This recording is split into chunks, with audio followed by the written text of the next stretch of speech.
Selamat siang, perkenalkan saya Yeni Yuningsih, guru mata pelajaran biologi. Coba kalian lihat gambar di depan ini. Pernahkah kalian makan makanan ini?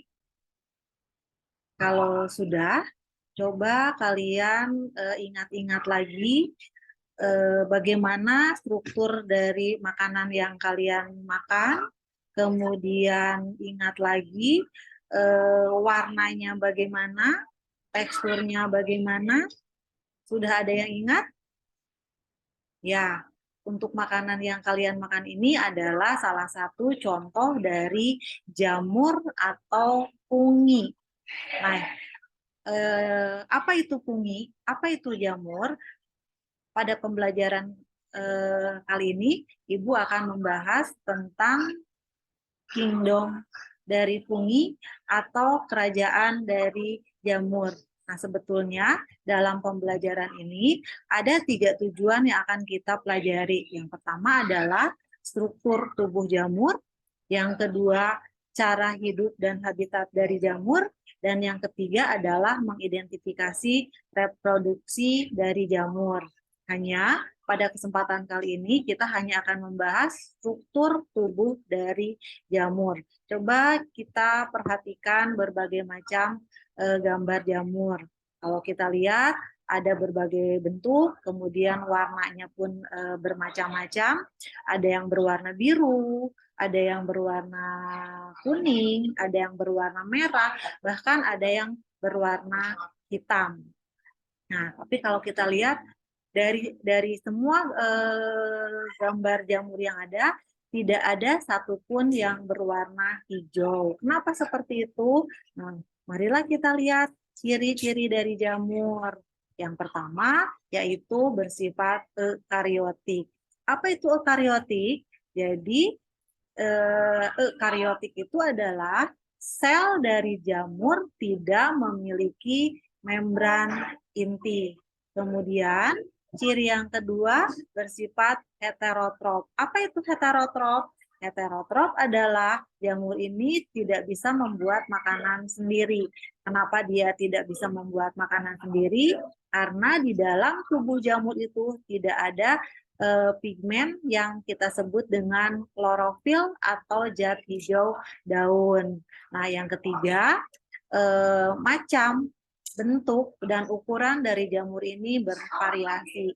Nah, untuk ukuran ada yang besar atau kita sebut dengan makroskopis, dan ada yang kecil yang kita sebut dengan mikroskopis. Nah, kalau kita lihat untuk yang makroskopis itu yang berbentuknya ada yang berbentuk kapang dan ada yang berbentuk cendawan. Sedangkan yang mikroskopis contohnya adalah jamur ragi dan kamir. Nah, sekarang kita lihat struktur dari jamur. Nah, kalau kita lihat gambarnya, ini ada yang namanya adalah tudung atau bagian atas jamur yang paling terlihat mencolok dan berfungsi sebagai pelindung. Sistem reproduksi spora internal. Ini yang paling gampang kita lihat dari struktur jamur adalah ini bagian tudungnya. Kemudian yang kedua adalah bagian lamela.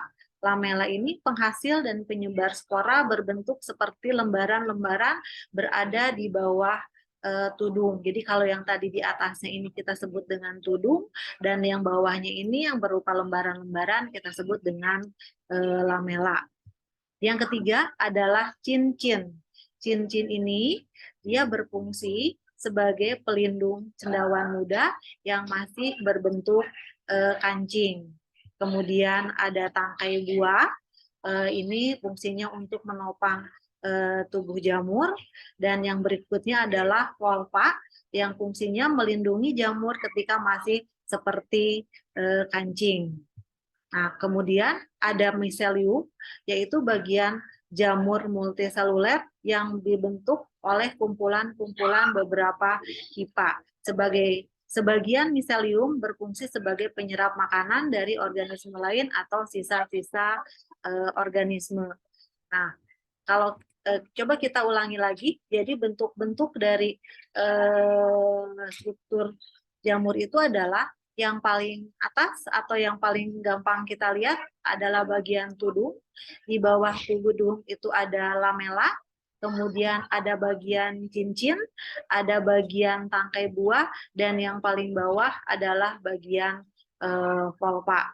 Nah, untuk pembelajaran hari ini kita cukupkan sampai di sini. Jadi kita hanya membahas tentang struktur jamur beserta fungsi-fungsinya. Untuk berikutnya kita akan melanjutkan pada pertemuan yang selanjutnya, yaitu tentang habitat dan reproduksi dari jamur. Terima kasih. Assalamualaikum warahmatullahi wabarakatuh.